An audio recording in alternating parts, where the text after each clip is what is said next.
नीतीश कुमार को लेकर के एक नया खुलासा सामने आया है और यह खुलासा राष्ट्रीय जनता दल की तरफ से किया गया है।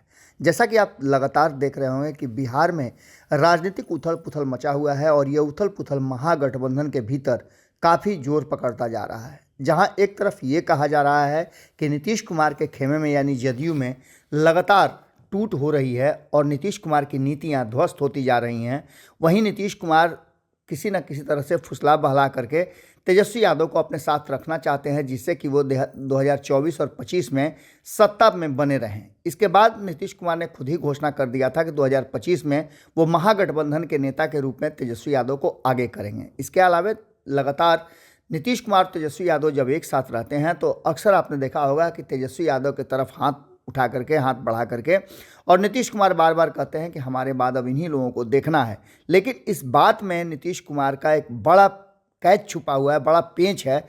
ये बातें अब खुल करके सामने आ गई है। हाल फिलहाल में आपने देखा होगा कि किस तरह से तेजस्वी यादव को मुख्यमंत्री की कुर्सी दिलाने के लिए जगदानंद सिंह ने 2023 का डेट अनाउंस किया था। ये कोई पहली बार नहीं हुआ था। बड़ी सोची समझी रणनीति के तहत जगदानंद सिंह ने तेजस्वी यादव को 2025 और 24 नहीं बल्कि 2023 में ही मुख्यमंत्री की कुर्सी पर बिठाने की बात कही थी। लेकिन उन्होंने किस आधार पर यह बात कहा था, इसका हवाला उन्होंने नहीं दिया। हालांकि राजनीति में अगर कोई प्लानिंग बनाता है तो वो प्लानिंग किसी को बताया नहीं जाता है। वैसे ही नीतीश कुमार के प्लानिंग को लेकर के भी बड़ा खुलासा हुआ है और लगातार जिस दिन से सरकार बनी है महागठबंधन के, उसी दिन से ये सरकार विवादों में रही है। पहली बार तो ये कि जैसे ही सरकार बनी वैसे ही राष्ट्रीय जनता दल के एक विकेट धराशायी हुआ। मंत्रिमंडल से हटाना पड़ा मास्टर कार्तिकेय को। उसके बाद से सिलसिला जारी रहा और इस सिलसिला आ करके ख़त्म हुआ सुधाकर सिंह पर। सुधाकर सिंह ने भी इस्तीफा दिया और सुधाकर सिंह लगातार कह रहे थे कि वो नीतीश कुमार के 17 साल के कुशासन को बर्दाश्त नहीं कर सकते हैं। भ्रष्टाचार अंतिम सीमा पर है और जिस पर अधिकारियों का पूरा दबदबा है। नीतीश कुमार उन लोगों को क्यों छोड़े हुए हैं ये कहना मुश्किल है, लेकिन वो भ्रष्टाचारियों के साथ काम नहीं कर सकते हैं।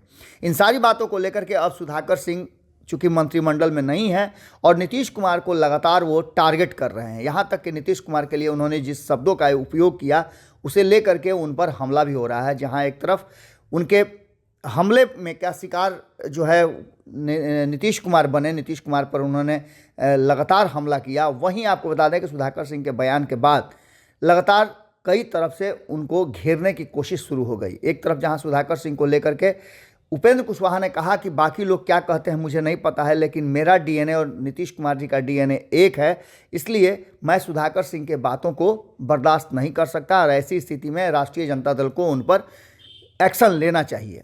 उसके बाद तुरंत सामने आए तेजस्वी यादव ने सुधाकर सिंह के इस बयान को खारिज करते हुए कहा कि उन्हें इस तरह के बयान नहीं देना चाहिए, उन्हें गठबंधन धर्म का पालन करना चाहिए। इसके साथ साथ चर्चा ये भी तेज हो गई कि सुधाकर सिंह और ख़ास करके जदयू के तरफ से बयान आया। जब आपको याद होगा कि भारत लाइव ने ये कहा था कि सुधाकर सिंह को जदयू के तरफ से कोई नहीं घेर रहा है, तो सबसे पहला बयान आया था उपेंद्र कुशवाहा का और उपेंद्र कुशवाहा के बाद सुधाकर सिंह को घेरने के लिए राजपूत समाज भी सामने आया। जैसा कि हमने पहले कहा था कि राजपूत समाज में ऐसा कोई नहीं है जो सुधाकर सिंह को घेर ले, लेकिन सुधाकर सिंह ने अब उससे भी आगे की बात कह दी। उन्होंने कहा कि नीतीश कुमार भारतीय जनता पार्टी के एजेंडे पर काम कर रहे हैं और अब अगर भारतीय जनता पार्टी नहीं होती तो उन्हें वो 45-44 सीटें भी नहीं मिली होती। इसके पीछे उन्होंने कई तर्क दिया और कहा कि नीतीश कुमार बिहार विरोधी हैं। 2005 में जब सत्ता में आए थे तो 2006 में उन्होंने एक ऐसा कानून लाया जो किसानों के लिए मृत्यु समान था। उन्होंने उस कानून को, कृषि कानून जो है वो किसानों के हित में नहीं है और उसके लिए यदि नीतीश कुमार को कहा जाता है उसे बदलने के लिए तो इसमें गलत क्या है। भारतीय जनता पार्टी ने भी तो कृषि कानूनों में बदलाव किया है, लेकिन नीतीश कुमार अपनी जीत के सामने किसी को नहीं समझते हैं और ये जीत उनका सीधे तौर पे भारतीय जनता पार्टी को फ़ायदा पहुंचाता है। आने वाले समय में भी जिस तरह से 2015 में आपने देखा होगा कि नीतीश कुमार महागठबंधन में आ करके और 2 साल के अंदर ही भारतीय जनता पार्टी को सत्ता में लाने के लिए सारा गेम रच रहे थे, सारा खेल कर रहे थे और भारतीय जनता पार्टी के साथ चले गए। वैसे ही 2024 और 25 के लिए भी वो भारतीय जनता पार्टी के लिए फील्डिंग कर रहे हैं।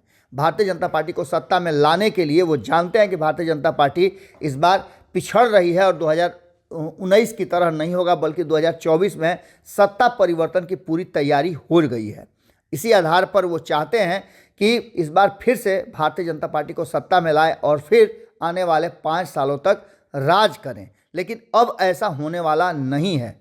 अगर इस बात को कोई नहीं समझता है तो मैं क्या कर सकता हूं, लेकिन मैं लगातार नीतीश कुमार के नीतियों का जो गलत है उसका विरोध करता रहूंगा और ये भी कहता रहूंगा कि नीतीश कुमार फील्डिंग जो है वो कर रहे हैं, मिशन भाजपा के लिए काम करना शुरू कर चुके हैं। इन सारी बातों को लेकर के अब देखना होगा कि सुधाकर सिंह के इस बयान के बाद बिहार की राजनीति में किस तरह का ट्विस्ट आता है। जुड़े रहिए भारत लाइव के साथ, अगली खबर में जल्दी ही मुलाकात होती है। अगर ये वीडियो पसंद आई और वह बिहार के राजनीति और बिहारियत से सरोकार रखेनी तो सब्सक्राइब बटन दबा के चैनल के सब्सक्राइब कर ली। ओजे एगो घंटी बा, ओकरा बटन दबा देला से कुल सटीक और मारक खबर रुआ मुफ्त में मिल जाई। अगर रुआ पत्रकारिता के हमनी के नया प्रयोग में सहयोग कर चाहतानी तो ज्वाइन बटन दबा दी। पेटीएम नंबर नोट कर ली 9386816700। धन्यवाद।